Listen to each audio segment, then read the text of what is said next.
As artists, filmmakers, and designers, it has been said that we solve problems. I've always thought of us as something a little more than problem solvers, though. I like to think of us as storytellers. Listen, darling, it isn't that I'm trying to appear skeptical, it's just that, well, somehow I can't make myself believe all this. When we tell a story, we tell it visually, and not always with words. But it's important to remember that words are the basis for every story we tell. Well, why didn't you say so? Well, ideas are, but words represent ideas, and they are the ways that we first learn to communicate through. What's this? That's a door. You get the idea. We combine words with visuals, constantly though. Whether it's with facial expressions as we talk, or the cover of a book, they complement each other.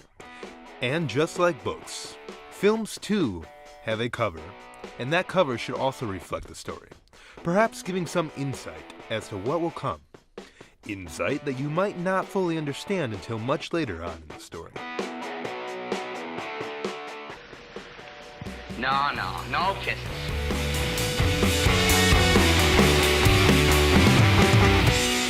A title should serve as a tasty morsel to consume, one that excites for the upcoming dinner. However, the filmic feast for the eyes was once much more intertwined with the title and type. From their humble beginnings as handmade works of art, the same amount of thought was already being put into them. From font choice to imagery, to the fanciful, or perhaps simplistic border, all things had to be considered, and perhaps to a great degree of scrutiny as the theme would be seen throughout the film. To make things a bit easier, typesetters began to be employed by studios. Type needed to be simple and easy to read, as it was sometimes one of the only ways to clearly throw the vital information at the audience, which they must catch and consume in one panic breath as they squirm at the thought of it disappearing before they get a chance to read it all. As time went on, titles grew more and more representative of their film. Black or jagged letters were used in horror films. Ribbons and flowery things represent love. Wanted poster type denoted a Western flick. By this time, lettering was heavily influenced by the modernist movement and consisted of very geometric shapes. This did not stop people from adding effects to them, though, and by the 1930s, the narrative function of titles shined through. Gee whiz, Pa, are we at the carnival? No, son. We're just looking at film title design. The master of suspense himself, Alfred Hitchcock, got his start in designing these silent film title cards. He later would employ one of the most influential title designers to perhaps ever have designed. Yes, I'm talking about Saul Bass. As films were able to do more and more with graphics, and now that films were no longer consistently en route, title sequences did more to entertain.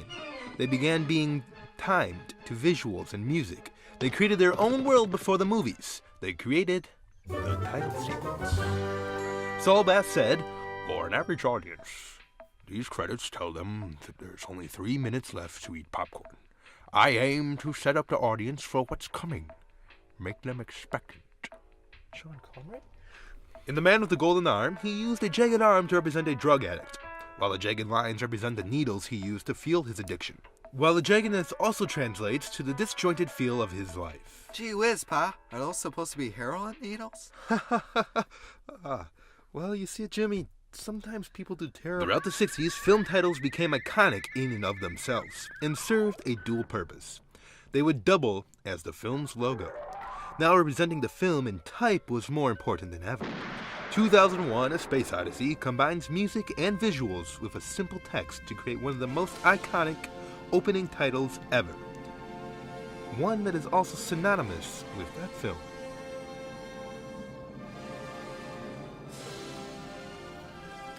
The 60s also offer a wide variety of design, from the iconic and sometimes abstract to the simple text overlaid on photographs. The 70s to 2000s ushered in an era of digital design. This era saw new computer effects get added to the type, and 3D placement of the text. Despite this innovation, one thing has stayed consistent. Titles need to reflect the feel and ideas presented in the film.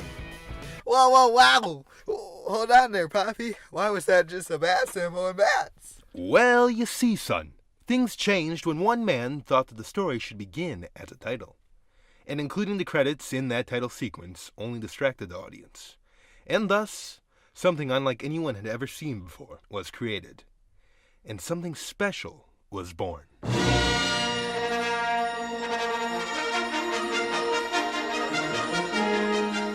George Lucas opted to put the credits at the end of the film, replacing them with the introduction to his universe, an expositional tale of epic proportions that would begin this man's story.